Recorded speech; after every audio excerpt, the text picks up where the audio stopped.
epic rap battles of history.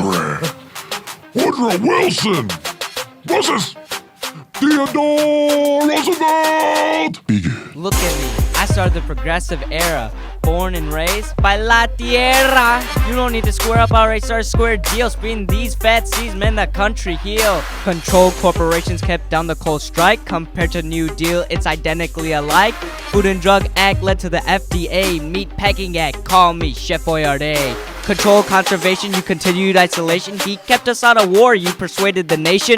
World War I and overproduction. 10 years later, just to find out you began to malfunction. God, you're a nerve. All you do is conserve. You may be progressive, but I began the Federal Reserve. I'm the king of reform, the democratic platform. It's a modern welfare state, wrote the great society's fate. Do you remember the name? Do you remember the Maine? Against your foreign policy, anti-dollar diplomacy. The Roosevelt Corollary? Oh, on the contrary, the League of Nations and the UN saved the lives of men. Rough Rider, hold your horses, foreign power, join forces. Don't chew your big stick, ease on your portions, cause you're fat. Back to back like my terms out here. I'll give you your third term. Yes, I ran for a third term and I felt more, but at least my approval rating didn't fall like yours did. I've had more influence as Able Moose than you and all of your elitist friends could deduce. Wilson, you should have listened to me. Big softly carry big stick, that should have been your foreign philosophy. If it wasn't for your good neighbor policy, you wouldn't have to tiptoe your way around Europe so cautiously. Even Reagan heeded my advice.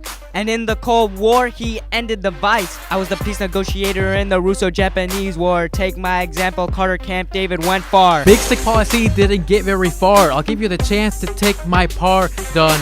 Future presidents may continue your fandom, but you got annulled by the Clark Memorandum. The Roosevelt Corollary, on the contrary, future presidents use it as the dictionary to justify an envoy of soldiers plus a fleet. With my Latin American influence, you can't compete. Not the first time your lyric didn't carry commandment. Treaty of Relations ended the Platt Amendment. Your meddling in foreign affairs added to the sentiment. World War I didn't want to get sent to it. You talk about your Cold War influence, added to the arms buildup confluence. My foreign policy gave Nixon confidence, but to me, it just makes common sense. Nixon, is that all the best that you can do? Go back with your writers smelling like honeydew. At least I can handle the stress of my office. I'm constitutional, unlike my man Jefferson Thomas.